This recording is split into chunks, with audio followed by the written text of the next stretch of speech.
modificada, es decir que el 70% de las diapositivas no está. Pues realmente es un tema que se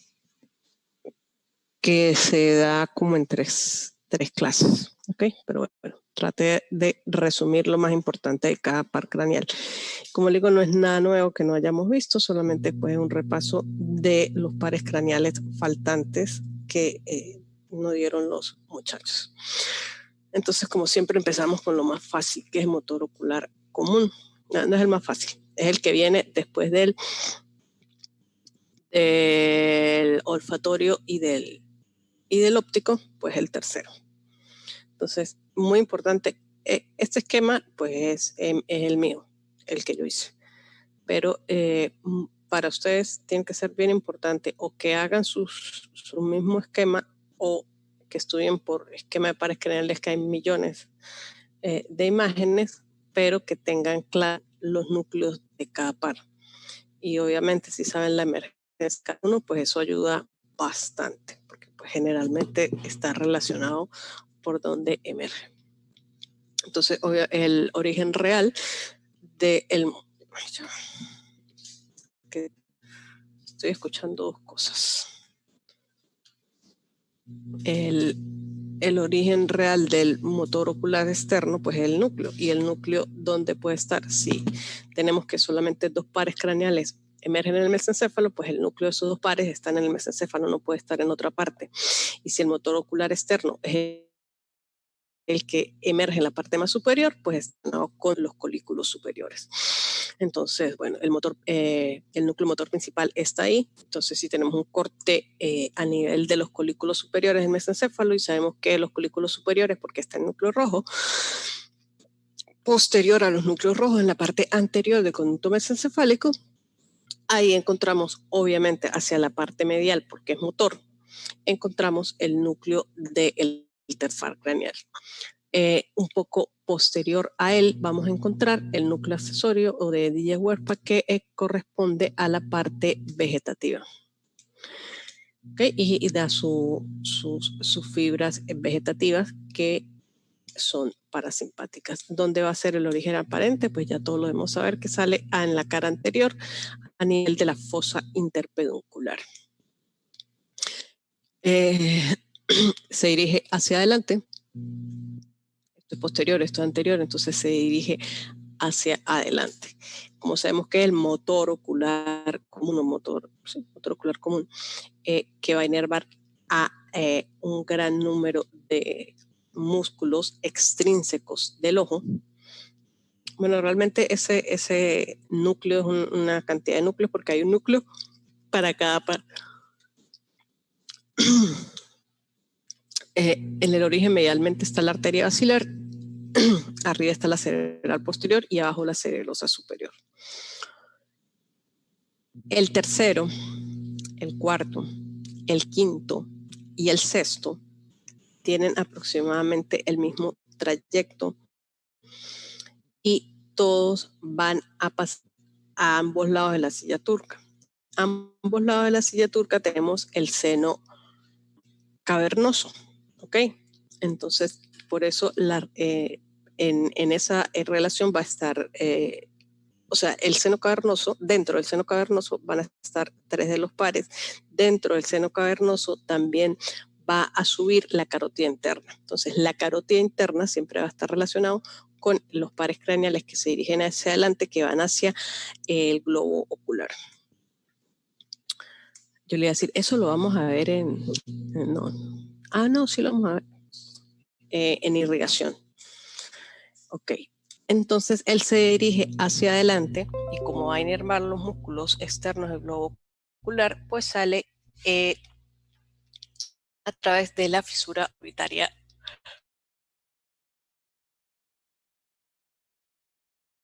superior. Bueno, y obviamente el nervio nasociliar, el abducen y el motor ocular externo.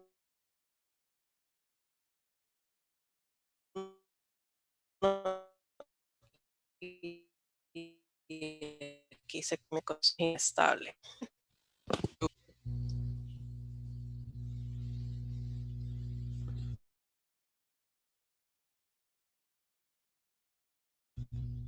Okay.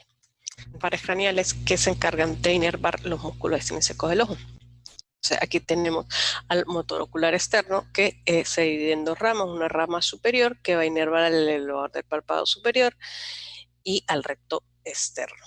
Una rama para el recto inferior y para la rama inferior para el recto inferior y el oblicuo menor. Y el tercer ramo, que es el ramo parasimpático, que va hacia el ganglio ciliar, que es el que va a dar las ramas parasimpáticas para los músculos iridoconstrictores y ciliares cortos, que es los constrictores de la pupila y los de la acomodación del cristalino.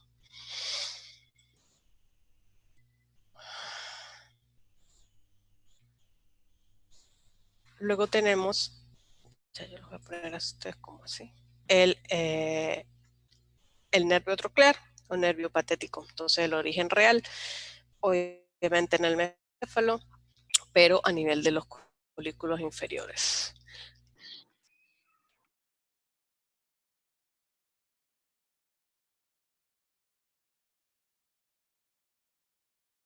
Varias características especiales. Primero, él es el único que se dirige hacia atrás y es el único que se dirige hacia atrás, emerge a través de la parte posterior del mesencéfalo y aparte es el único que las fibras se decusan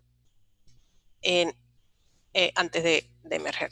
Pero en general es el único que sus fibras se decusan. El único que se decusan es el único que sale en la parte posterior, pero a nivel del músculo cerebroso inferior.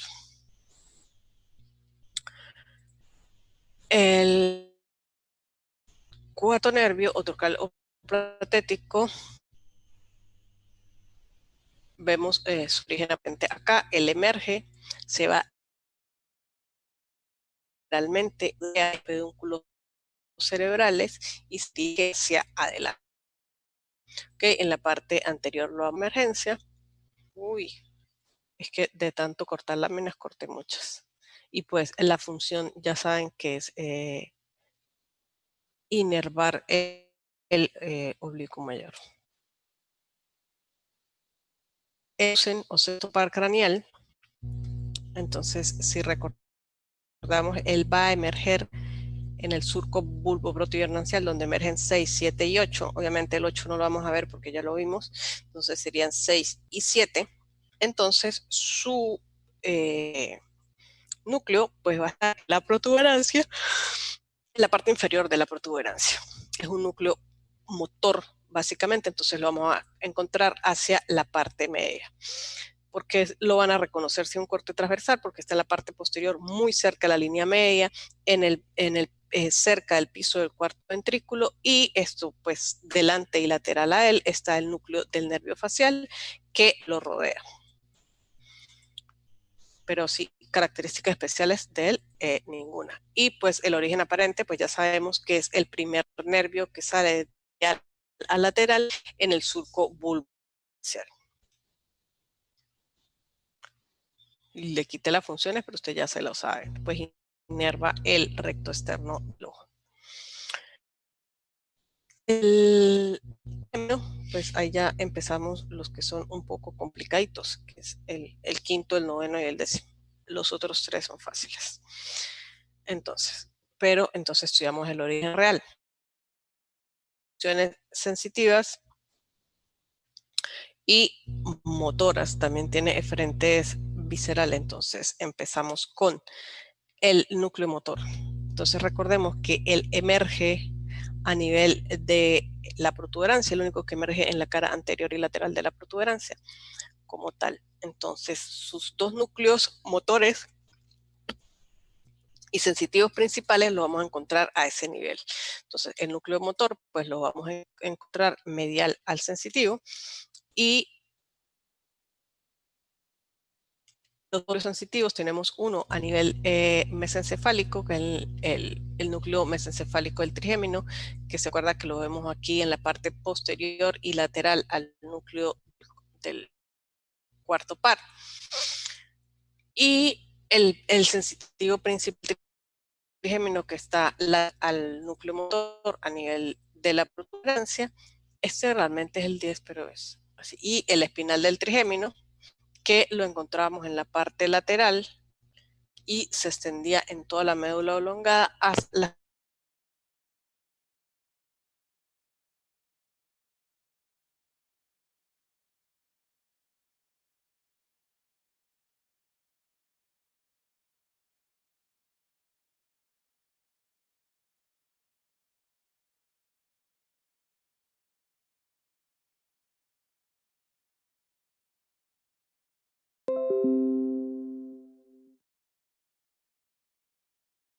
porque tiene 3 ramas.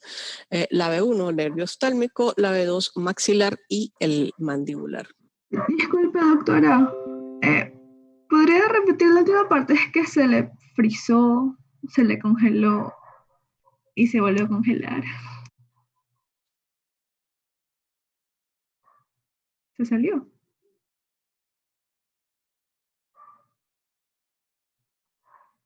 ¿Se salió? Creo que sí. Por tu culpa. Tal vez tuvo fallas técnicas. Chúsala. ¿Qué pasó? ¿Se salió? Tal vez tiene inestable el internet usted, por eso que se salió. Sí, por eso yo les pregunté, y yo estoy hablando sola. No, O sea, ¿Desde está cuándo estoy hablando, hablando? Sí se le pero escucha, pero está congela. entrecortado. Ajá, se le Está- corta, y se sí le con- escuchamos. Sí le escuchamos, pero está entrecortado y a veces se congela. Sí, es que me está saliendo. Ah, bueno, es que como ustedes ya el tema se lo saben, esa es la idea. Es un text de completación de palabras. No es que me sale el aviso, su internet es inestable. Por eso les pero se dejó de compartir, ¿no? Sí. Y tiene que volver. Es que se le fue el internet, salió como reconectando, así que deberá volver a compartir. Ok. No es que...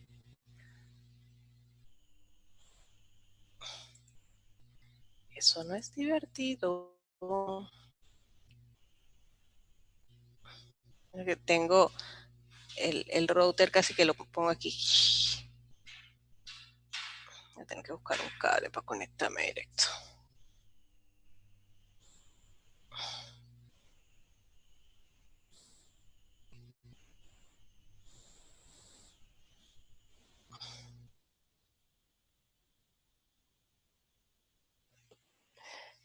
Yo creo que corté muchas láminas, pero bueno.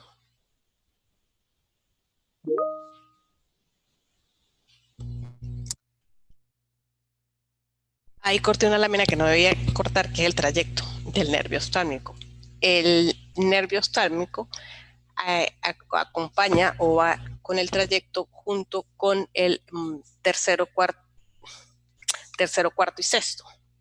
Entonces, él también sale a través de la fisura orbitaria superior y tienen pues más relaciones. Y ese es esta rama es esencialmente sensitiva. ¿Okay? Luego venía el nervio maxilar. Entonces ya el nervio maxilar sí va a cambiar un poco la dirección.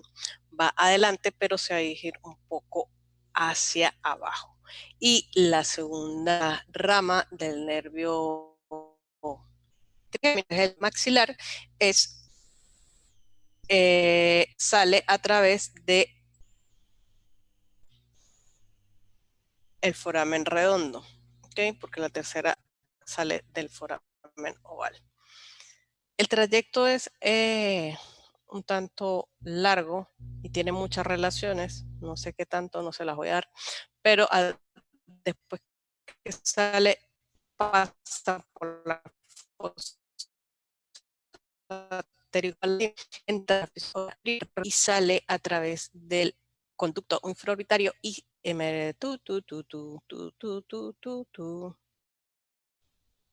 ahorita está mala la señal, ¿verdad?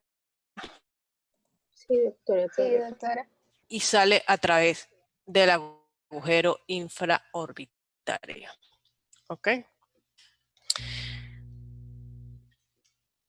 ¿Cuáles son las ramas?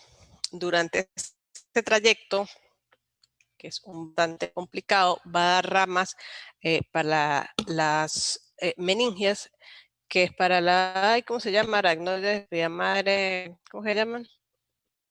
Ayúdeme. ¿Cómo se llaman las tres? Dura madre, Dura aracnoides, madre. intramadre. Aracnoides, no, pero en conjunto, ¿cómo es que se llaman? Ah, las meninges. La Las meninges. meninges, eso. Ramas meninges principalmente para la dura madre. Ramos orbitarios, cigomáticos, faríngeos, para el ganglio trigoparatino y las alveolares superiores. Las alveolares superiores son muy importantes porque son las que inervan pues todos la parte de la dentadura pues superior, del maxilar superior. Esos son los que bloquean los odontólogos cuando nos extraen piezas dentarias. Y los ramos terminales pues son los ramos que da al salir del agujero infraorbitario, que son palpebrales superiores, nasales y labiales, para la parte de la piel que está en la cara. Ok, entonces esta es el territorio del trigémino de B2. La frente, pero en la parte lateral, porque lo que es la parte central es B1, cavidades nasales y glándula lagrimal. Sensibilidad de la glándula lagrimal, ¿ok? Porque la parte funcional me la va a dar es el facial. Y luego tenemos la última rama del trigémino, que es donde va la parte de la raíz motora. ¿Ok? Entonces, empezando, ella es un poco, se dirige un poco más hacia abajo y sale a través del agujero oval, no el redondo. Se va a la fosa infratemporal, termina entre la fascia interpterigoidea, es decir, entre los músculos pterigoideos que son internos y externos, que son los músculos de la masticación, junto al macetero, y el temporal. Y da sus ramas colaterales, también da ramos meningios, temporales profundas, y en el trayecto va dando ramos principalmente sensitivos. Y sus ramas terminales, la alveolar inferior y el nervio lingual.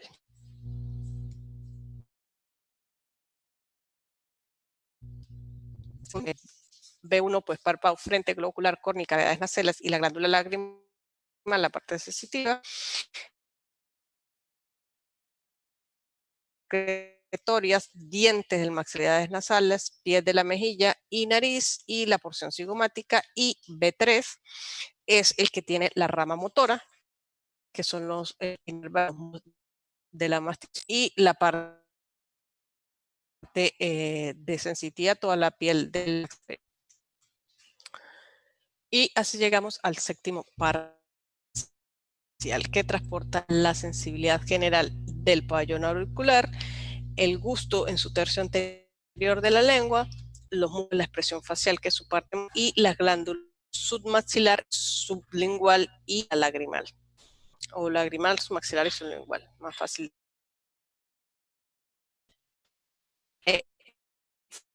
Faltaría la parótida, pero la parótida no lo va a hacer, sino el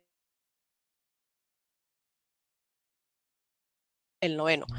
Pero es decir, penetra la parótida y dentro de la parótida es que se divide.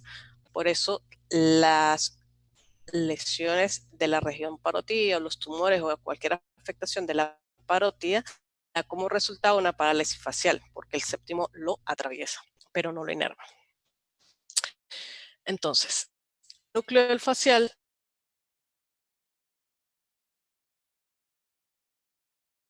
ya tenemos al lado del sexto par, y dijimos que el sexto par estaba y anterior encontramos el núcleo del séptimo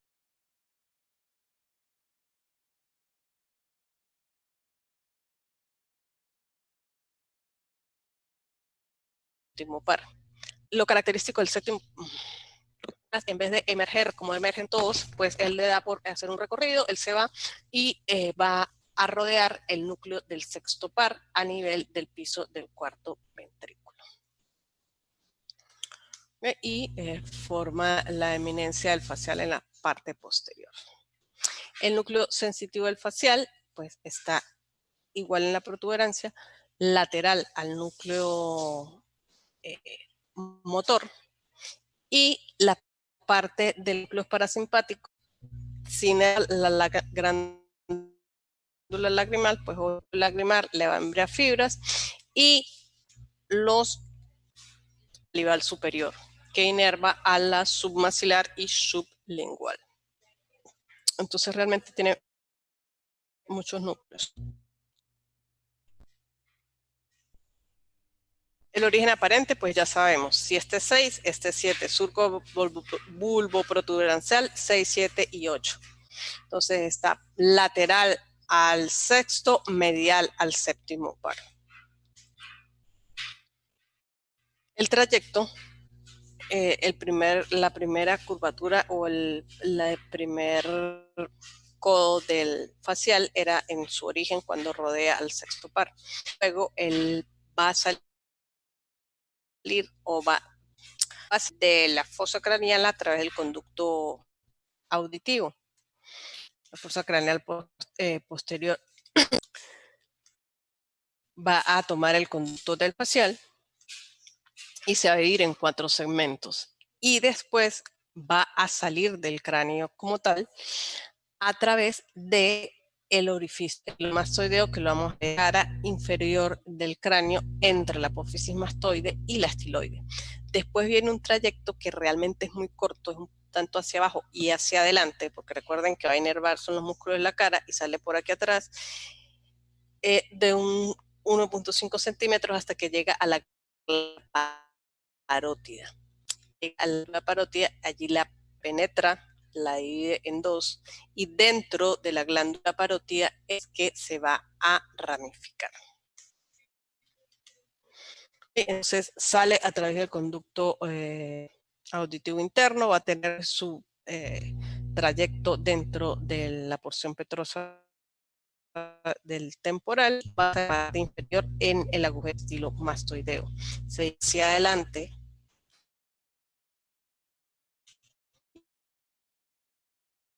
y hacia arriba, y ahí es donde se dividen las ramas. Colaterales durante el trayecto tiene muchas. Dentro de su trayecto en el conducto auditivo externo va a dar el nervio petroso mayor, un ramo comunicante para el plexo timpánico, uno para el estapedio, para la cuerda del tímpano, una rama comunicante para el vago, un ramo sensitivo para el conducto externo. Después que sale del conducto auditivo externo, da un ramo comunicante para el glosofaringio, el auricular posterior, y un ramo para el músculo digástrico, y va a terminar en sus 5 raíces que son motoras, que son la porción superior, los ramos temporales, cigomáticos, bucales, y los de la porción inferior, mandibulares y cervicales.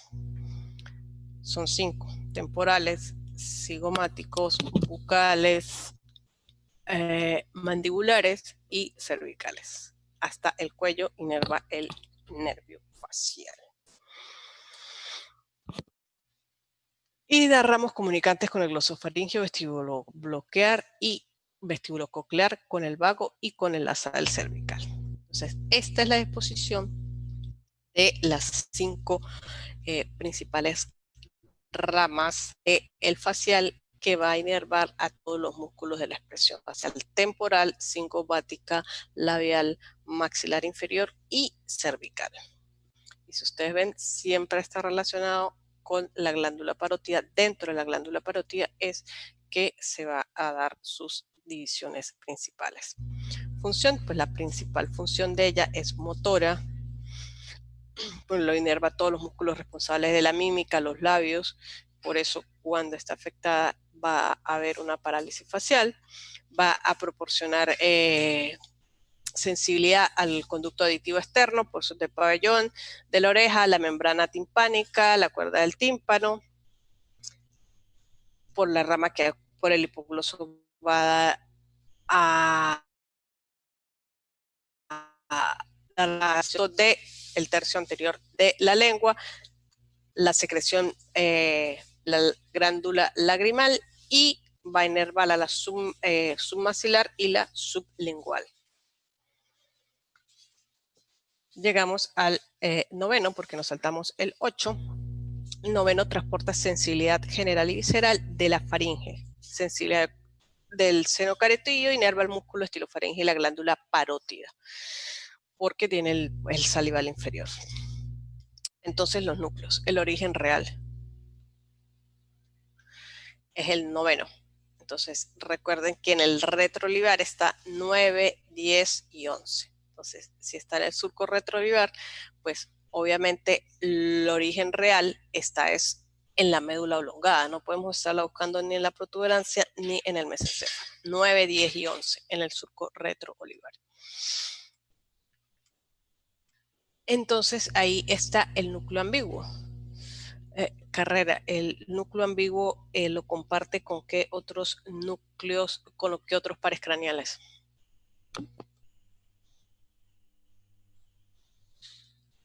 Carrera, Dalia. Con el 10º y el 11, creo. ¿Usted cree o está segura? Ah, sí, sí. Ah, está aquí, mire, fíjese. Entonces, el ambiguo, recuerden, como son los tres que salen a nivel del surco retroolivar, los tres comparten el núcleo motor, que es el núcleo ambiguo. Entonces, 9, 10 y 11 forman el núcleo ambiguo. ¿Para qué pares craneales? 9, 10 y 11, que son los tres que salen a nivel del surco retroolivar.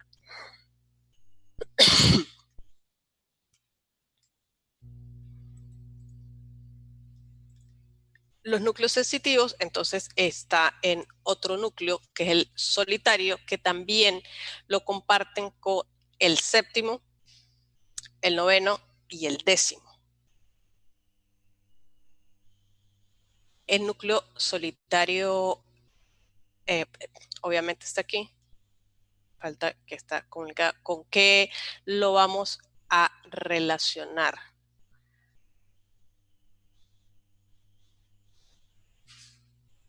El séptimo, el noveno y el 10º. Ese es el núcleo solitario. Entonces recuerden que tiene dos partes. La parte superior está relacionada con qué sentido, Muñoz. Disculpe, repite la pregunta. El núcleo solitario, al igual que el núcleo amigo, está formado por tres pares craneales. El núcleo solitario está formado por el séptimo, noveno y 10º. ¿Okay? Es sensitivo y tiene que ver en relación con un sentido. ¿Con qué sentido? No sé si se refiere a la sensibilidad de la lengua. A la sensibilidad de la lengua, obviamente. Entonces, es lo mismo. Entonces, tiene que relacionar. La lengua está relacionada con el tercio anterior, el séptimo, en la parte, los dos tercios anteriores, el facial, el tercio posterior, el glosofaringeo, y en la parte del istmo y el istmo de la fauce y todo lo demás, el 10º. Entonces, esos tres núcleos, esos tres pares craneales, pues forman parte del núcleo solitario en su parte superior.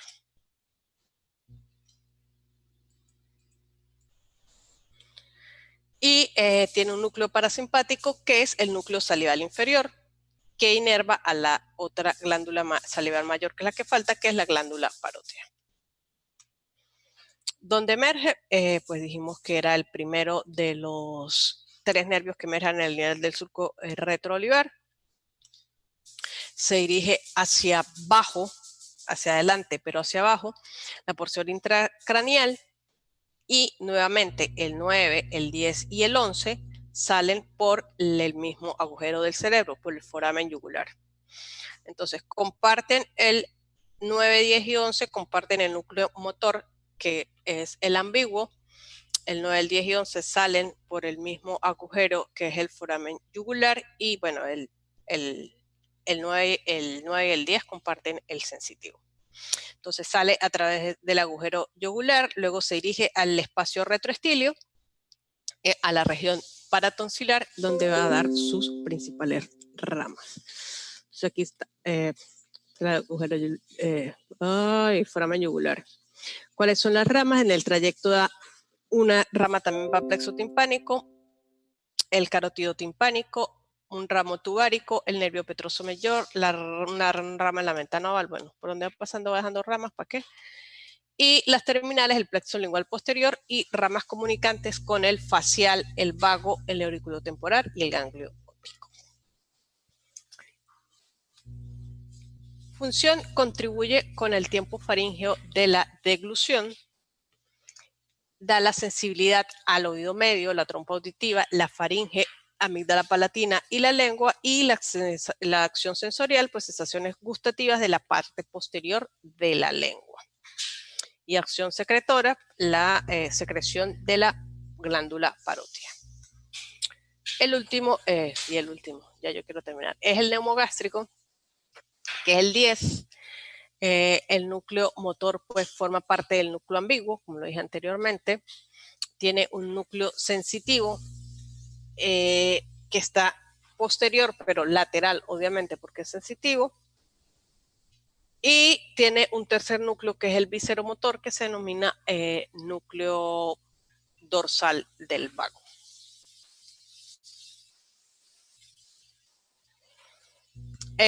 Emerge por el surco retroolivar entre el glosofaringio y por arriba del espinal. Sale con sus compañeros de origen aparente también por el foramen yugular. Es el que tiene el trayecto más largo.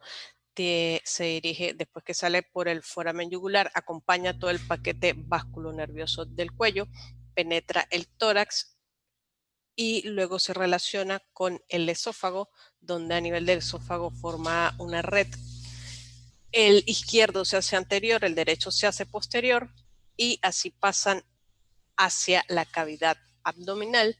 Llegan a la cavidad abdominal, hacen una curvatura mayor, dando sus ramas al plexo celíaco, y a través del plexo celíaco va a inervar todas las vísceras abdominales.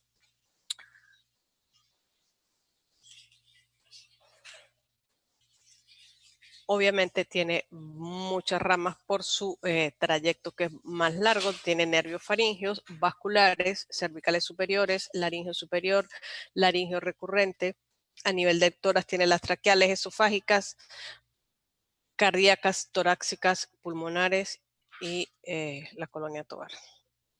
Va a terminar, como le dije, o sea, las ramas terminales es a nivel del estómago con el vago derecho y el vago izquierdo, que va finalmente al plexo celíaco.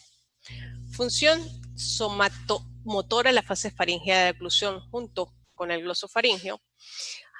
Somatosensitiva en la región posterior de la lengua, la parte del gusto. Visceromotora, él es un agonista del simpático, es decir, es parasimpático, va a promover el movimiento, la peristalsis y la secreción de todo el tracto gastrointestinal. Y llegamos al 11. Accesorio espinal, muy fácil, es tan fácil que me lo va a decir Nasput. Sí, ¿Dónde hola, está? doctora. Hola Nasput, buenas noches. ¿Dónde Buenas está el noches. origen real del Allá, doceavo? el onceavo, que es el doceavo. accesorio, sale del surco, que es el surco retroolivar, al igual que el 9 y el 10. Ya, y ahí... Oh, el origen real, el real. Perdón, el... El del núcleo, real, perdón. claro. El núcleo, perdón. Ajá, del núcleo. El origen real es Perdón. el núcleo. O sea, está muy bien que usted lo primero que asocie es que sale a través del surco retroolivar. Entonces, si sale en el surco retroolivar, cuando le presenten un corte, usted lo que va a buscar es que ese corte pues sea de la médula oblongada y que tenga las olivas para poder ubicarse. Entonces, pero es motor, y si es motor, tiene que estar en la parte media, ¿cierto? Sí. Entonces está por detrás de las olivas. Pero él tiene otro núcleo, que es el espinal. El espinal viene de la médula espinal. Entonces, las fibras del núcleo que está a nivel medular y el espinal se unen y van a salir por donde usted dijo.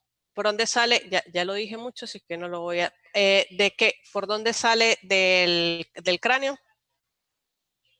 ¿Acompañado de quién? allá por el foramen yugular. Ajá. Y si me sigue Ya, contestando con del... preguntas, No, estoy respondiendo. Bueno, no. pero Perdón. es la Y, ajá, pronunciación, del compañero del 9 y el 10. obviamente, de la vena yugular interna. Perdón, de la vena yugular.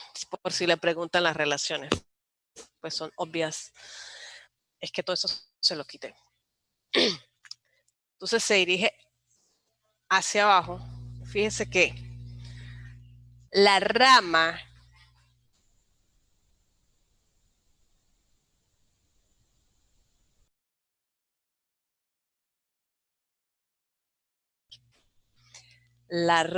que viene del núcleo espinal es el que sale con el 9 y el 10 para inervar al externo y al trapecio y el esternocleidomastoideo.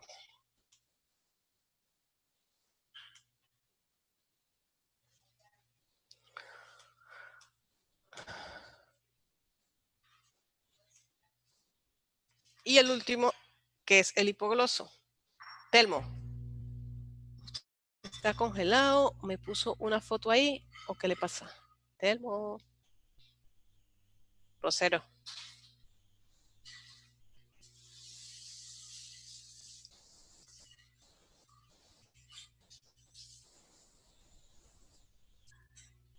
Rosero se congeló. Calderón. Ya me cansé de hablar, dígame el hipogloso. Yo le voy pasando las diapos y usted lo va diciendo. Bien. El hipogloso este sale más por debajo del resto de los núcleos de los pares craneales que tenemos. Asimismo, si no me equivoco, es el único que sale por el surco preolivar. Se puede observar. Guíese lo que dicen las láminas. ¿Cómo? O sea, El origen real, empiece por el real. Te saltaste el aparente. bueno, considerando que el núcleo hipogloso va a tener una función motora también, que si no me equivoco es para inervar los ciertos músculos faringeos. Sí, ¿no? Los estilofaringeos, si no me equivoco. No, sí se equivocó, pero dile. Ya. Tiene una función motora, por lo que se va a ubicar medial. Va a tener un origen que, bueno, usted está remarcándolo ahí, que son esos puntitos amarillos que acaban de aparecer.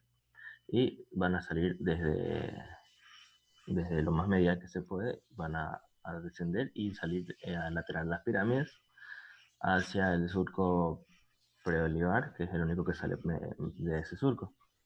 De la salida del cráneo, su trayecto es muy fácil. ¿Cómo se llama el nervio? Hipogloso, el agujero hipogloso. Sí, exactamente. ¿El agujero hipogloso? Claro. Aunque algunos autores dicen que pues él realmente sale del cráneo es por el foramen magno, pero él atraviesa el agujero que se llama hipogloso, que me imagino que ustedes lo debieron haber visto en anatomía general, que está en la base de los cóndilos, que lo vemos en la cara inferior. La lengua. Hipogloso es de la lengua. Y bueno, su trayecto va a dirigirse hacia la lengua, para inervar los músculos de la lengua de manera motora. Tanto los intrínsecos como los extrínsecos. Y va a tener diferentes ramos. Vamos a observar ahí, hay un ramo meningio para las meninges, como el resto de los pares craneales. Un ramo descendente, ramas musculares para todos los músculos en lengua. Tenemos ramas para el músculo tiroideo, estilogloso, genioideo, iogloso. También va a tener ramos comunicantes con el lingual. Y hablando de los ramos terminales, vamos a tener nervios para músculos intrínsecos, como podemos observar ahí, el longitudinal, el superior, inferior y el transverso. Y también para los extrínsecos de la lengua, que son el geniogloso, el iogloso, el estilogloso, el palatogloso y la porción glosofaríngea del constrictor superior. Exactamente. Sería Entonces, helicoidal. solamente motor. Sale a través de su agujero hipogloss y va a inervar a los músculos de la lengua. Es el músculo motor de la lengua y obviamente si se lesiona el músculo hipogloso, pues se deja mover la lengua. Recordando que la lengua no solamente sirve para la deglución, sino también para la fonación. Obviamente, para modular las palabras, pues nosotros movemos la lengua. Entonces, generalmente son dos funciones.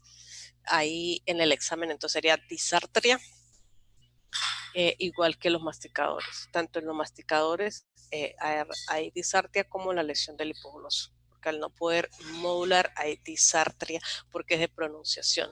En cambio, si está lesionado el vago, que inerva a la laringe, hay disfonía, porque es donde se produce la voz, cuando pasa el aire a través de las cuerdas vocales. ¿Okay? Entonces, si es el vago, es disfonía o afonía. Si están las dos paralizadas, pues se muere. Y si es el hipogloso, es disartria. ¿Okay? Que también la puede dar. Esto es más frecuente que la vean en pacientes que tienen ACV, que obviamente afecta el músculo hipogloso, por eso tienen disartria los pacientes que tienen accidentes cerebrovasculares. Preguntas, señores. Ya me imagino que todos tienen la tarea lista. Doctor, una consulta. Dígame, Porras. Sí, para el examen va a ser más teoría que práctica, ¿verdad? O sea, para la elección, para la elección. No,